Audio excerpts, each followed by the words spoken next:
Moi, c'est Karim Onish, alias Onyx, et je suis DJ et producteur.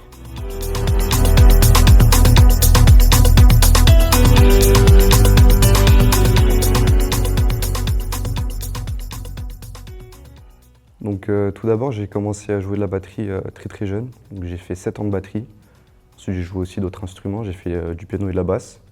Et il y a à peu près 10 ans maintenant, j'ai commencé à mixer. J'avais un ami à mon frère qui nous avait prêté une petite table. C'était une petite table à l'époque, hein, une Hercule comme ça qui avait cette taille. Et donc je jouais avec sur Virtual DJ. Et ensuite j'ai commencé à passer à de meilleurs matériels et puis j'ai appris à mixer tout seul, hein.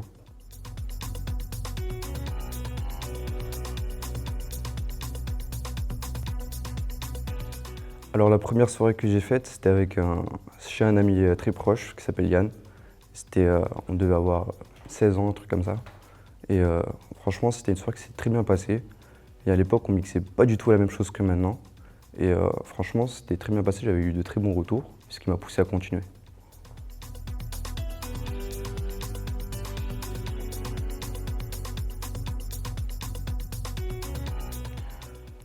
Bah, moi, j'aime beaucoup le mélange entre l'afro house et les musiques espagnoles. Je trouve que ça se marie très bien. Donc j'essaye d'intégrer le plus possible ce genre dans mes sets et c'est ce qui m'inspire beaucoup. Mais il y a plusieurs autres styles qui m'intéressent, notamment l'électro comme ce que fait Dixon et tous les artistes de ce label, du label Inner Vision.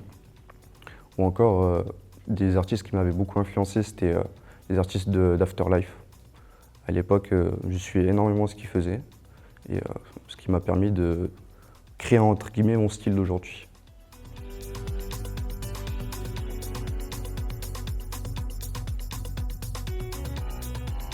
Donc je me rappelle très bien, en 2018, j'avais découvert le set de Black Coffee à Tomorrowland. Et franchement, c'est là où ça m'a permis c'est là où j'ai découvert ce style. À l'époque, c'était de l'afrotech. Et c'est là où j'ai connu énormément d'artistes qui font partie du même groupe que Black Coffee, comme Inonapa, Dakapo, Shimza, Kairo. Et c'est eux qui m'ont inspiré quand j'avais commencé à produire, qui m'ont inspiré énormément sur leur style musical. Et c'est ce que je fais maintenant, hein.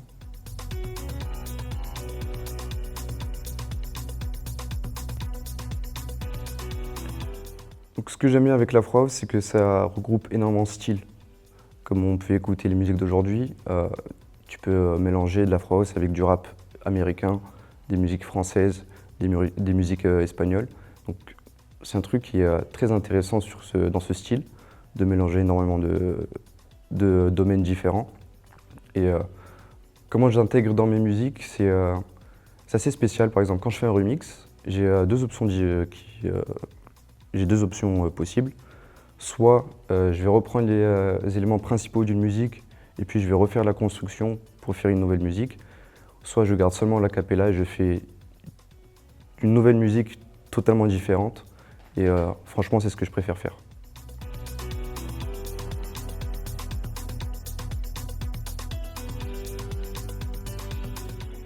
Je trouve que l'Afro House se commercialise très bien. On a une audience beaucoup plus élevée, mais à mon avis, c'est que ça devient un peu trop commercial. Et moi, je regrette ce que ça devient, parce qu'avant, c'était une petite communauté, mais maintenant, ça devient un peu trop commercial, je trouve. Je trouve ça un peu dommage. Est-ce que c'est à cause de Cannes Musique? Peut-être, mais c'est pas de leur faute. C'est, je pense, plutôt à cause du public, de l'audience, qui a vraiment évolué, mais d'un coup, de manière exponentielle. Et ça va continuer, c'est sûr, mais la communauté qu'on avait avant, c'est plus la même qu'aujourd'hui.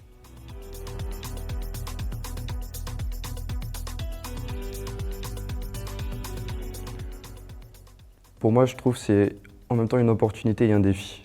Une opportunité dans le sens où, vu que le style musical évolue énormément, on va avoir un plus gros public, on peut toucher plus facilement plus de personnes. Mais justement, ça peut être un défi car il faut se démarquer des autres. Car non seulement le public va s'intéresser de plus en plus au style, et donc vont être habitués à écouter un certain style de musique, mais aussi au niveau d'autres artistes qui naissent, il va falloir se démarquer des autres. Et c'est un peu un défi en même temps.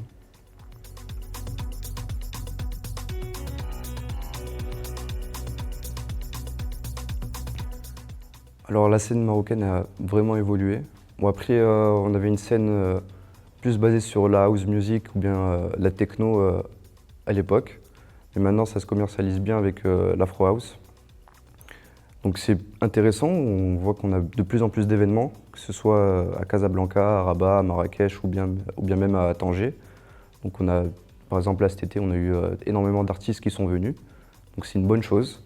Et peut-être ce qu'on pourrait améliorer, c'est de plus grosses organisations dans le futur, peut-être avec de plus gros festivals, et autre part qu'à Marrakech à mon avis.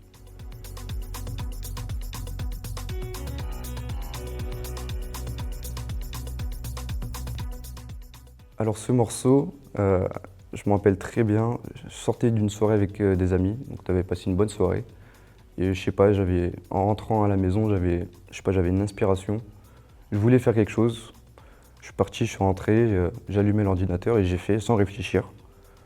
Ce qui est de base, donc j'avais le piano, puis ensuite j'avais les percussions. C'est là où j'ai eu un peu la vibe de la musique. Et à ce moment-là, j'avais pas du tout de voix, pas d'acapella ni rien du tout. Et c'est le lendemain, par hasard, que j'ai trouvé la voix.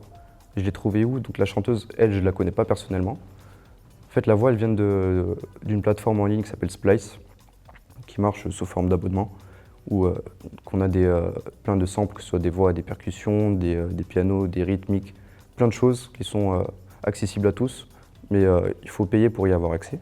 Donc c'est de là que vient la voix.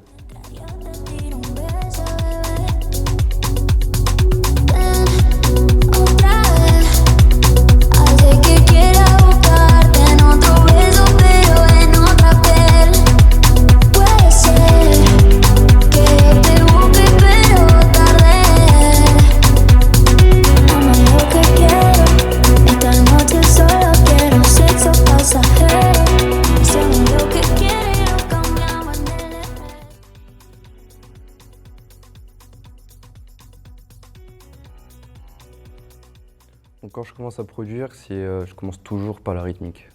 Parce que pour moi, c'est ce qui fait la base de la musique. Et c'est à partir de la rythmique, des percussions, c'est là où tu sais où est-ce que tu vas aller. C'est à partir de ça que tu vas faire une mélodie, un piano, des synthés. C'est de là que tout part. Donc je commence tout le temps par les percus. Et puis ça dépend tout le temps de moi, comment je suis. Parce que moi, je ne cherche pas à faire une émotion, c'est comment moi je suis sur le moment. Et c'est ce qui ressort naturellement.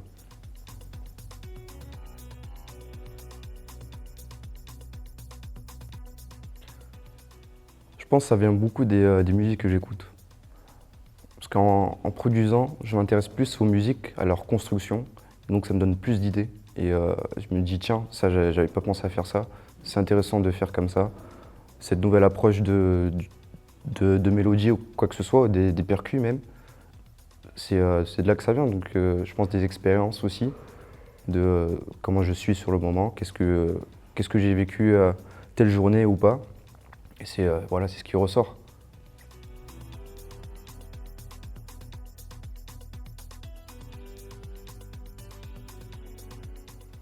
Une fois que je termine un son, la première chose que je fais, c'est que je la joue en boîte ou quoi que ce soit dans un club. Pour déjà, première chose, voir comment le son sonne, comment le son fonctionne sur des grosses enceintes. Mais en même temps, voir comment le public réagit, si le son a un potentiel ou pas. Et ensuite, donc je le partage, je le rejoue. Si possible, je l'envoie à des DJ pour qu'ils le jouent aussi, pour me faire un peu de la promotion. Et ensuite, dès que tout est prêt, dès que le mixage est fini, que le son est prêt, soit à la recherche, je suis à la recherche de labels ou quoi que ce soit pour le sortir, ou bien moi-même tout seul, je le sors directement.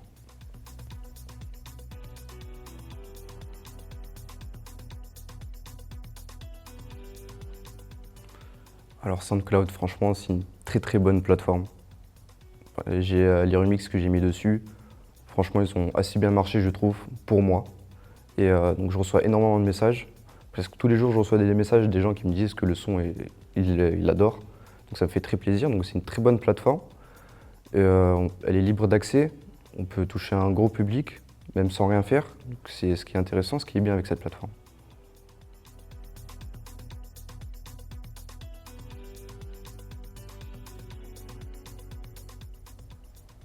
Donc j'ai un très bon ami à moi que je connais depuis très longtemps qui s'appelle HM, qui lui mixe souvent donc dans ce club. Et lui qui m'a permis de rentrer en contact avec eux et m'a permis de mixer dans le club aussi.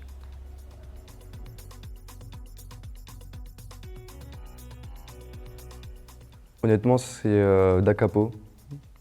Pourquoi? Parce que comme je le suis depuis très longtemps, que ça a été une inspiration pour moi et de le voir là en live et de le voir jouer, franchement j'étais impressionné et j'étais très content. C'était en quelque sorte une fierté.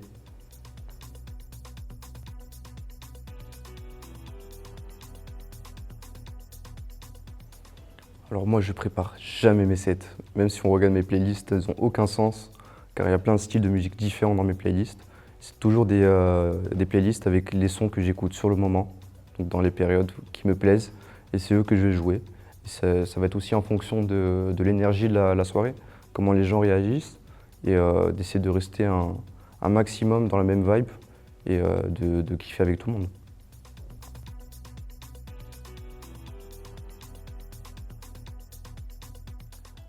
Bah, j'en ai presque jamais. Donc, mais quand j'en ai, en fait, ça dépend de la chanson qu'on me demande. Si c'est une track qui va avec la vibe du moment, je peux la passer. Mais si c'est une track qui n'a rien à voir, bon, faut que je reste dans le même style, tu vois.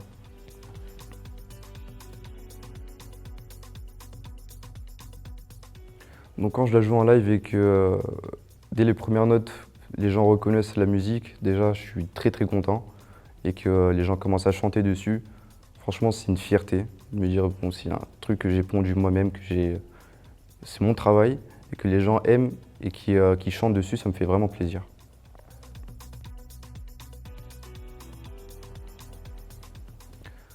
Alors les B2B, ça peut être intéressant de voir comment une autre personne mixe, ça peut être très intéressant, mais c'est pas quelque chose que je recherche à faire tout le temps, mais je préfère un peu, entre guillemets, être tout seul, parce que moi, quand je mixe, j'ai une idée, j'ai ma manière de faire les choses, donc c'est pas quelque chose que j'apprécie particulièrement, mais ça peut être très intéressant.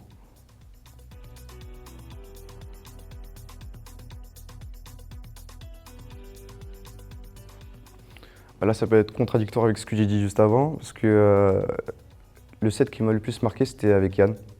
C'était au Cabestan, où donc on mixait en B2B et il y avait une très bonne énergie, il y avait une très bonne vibe avec le public. Donc ça, c'est un set qui m'a marqué.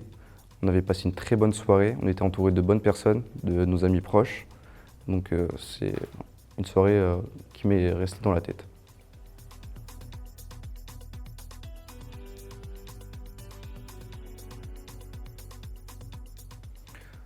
Alors pour moi, c'était de sortir une musique sur les plateformes. Parce que au début, je cherchais à sortir sur un label et bon, j'ai pas trouvé. Et je voulais pas dépendre d'un label pour pouvoir sortir ma musique. Je voulais pas attendre, je voulais le faire d'abord pour moi. Donc je me suis dit bon, c'est pas grave, je vais le faire quand même et j'ai quand même sorti la musique.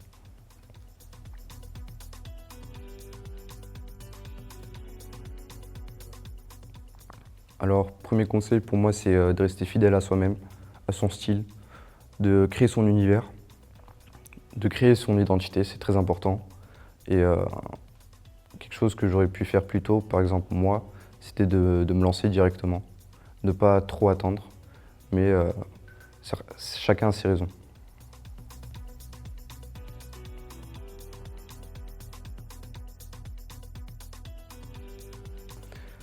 Bah, j'ai pas mal de collaborations qui arrivent. Je suis en train de travailler avec d'autres DJ producteurs.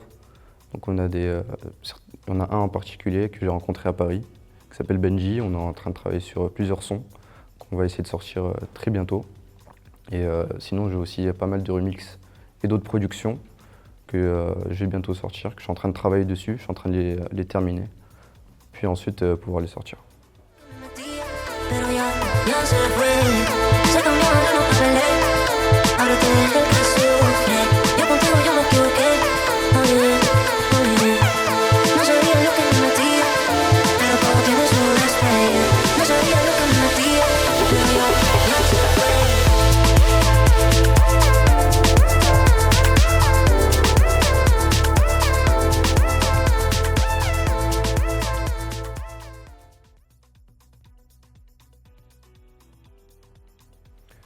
J'aimerais bien sortir mes musiques sur des bons labels, des labels que je suis depuis un bon moment. Franchement, ce serait une fierté aussi, ce serait un accomplissement.